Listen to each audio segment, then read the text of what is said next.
दोस्तों नमस्कार।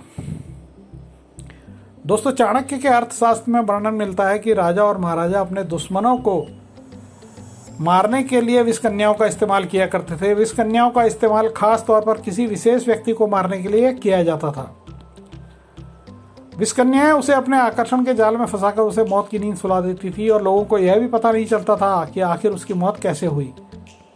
विषकन्याओं को समझने के लिए मिट्रीडिटेसिस के बारे में जानना होगा। मिट्रीडिएट्स नाम का एक ग्रीक में राजा था जिसके पिता की मृत्यु खाने में परोसे गए जहर की वजह से हुई थी।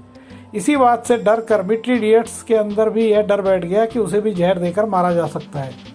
इसलिए उसने बहुत सीमित मात्रा में रोज जहर लेना शुरू किया और धीरे धीरे उसका शरीर जहर का अभ्यस्त हो गया। इसको देखते हुए दुनिया भर में यह पद्धति अपनाई गई और उसका नाम मिट्रीडिटेसिस रखा गया।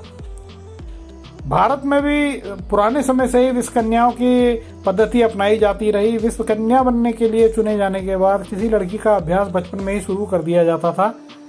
उसे सीमित मात्रा में खाने के साथ दहेज दिया जाता था। इसके साथ अपने दुश्मन को रिझाने के लिए उसे नृत्य और सम्मोहन में भी पारंगत किया जाता था। जिन लड़कियों की प्रतिरोधक क्षमता कमजोर होती थी उनकी मौत कुछ ही दिनों में हो जाती थी और जिनकी प्रतिरोधक क्षमता तगड़ी होती थी वह जहर का सेवन करते करते जवान हो जाती थी। जवान होने तक उनके शरीर में जहर ही रह जाता था, नसों में सब कुछ जहरीला हो जाता था। उसके बाद वह विषकन्याएं आसानी से किसी की भी जान ले सकती थी।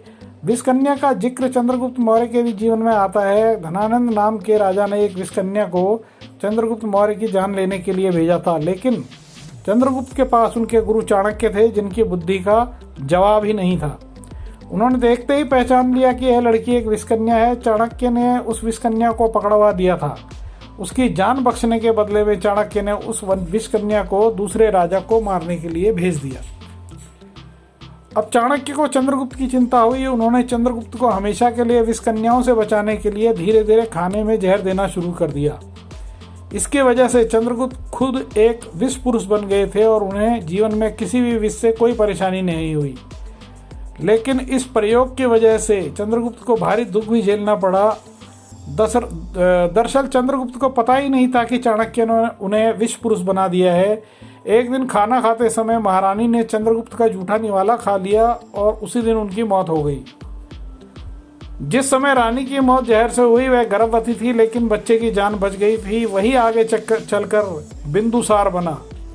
इसके अलावा विषकन्या का जिक्र मगध के साम्राज्य में भी सामने आता है। जब नंद वंश के संस्थापक महापद्मनंद ने शिशु वंश के काले शोक को मारने के लिए एक बेहद खूबसूरत विषकन्या को भेजा था और उनकी जान ले ली थी। विषकन्याओं के आधार पर कई फिल्में और टीवी सीरियल भी बनाए गए हैं और पुराण में भी इसका वर्णन मिलता है। तो दोस्तों, ये जानकारी आपको कैसी लगी? आप हमारे चैनल को लाइक करें, चैनल को सब्सक्राइब करें, बेल आइकन की घंटी पर प्रेस करें, कमेंट बॉक्स में जाकर हमें कमेंट भी करें और आपका कीमती समय हमें देने के लिए धन्यवाद। नमस्कार।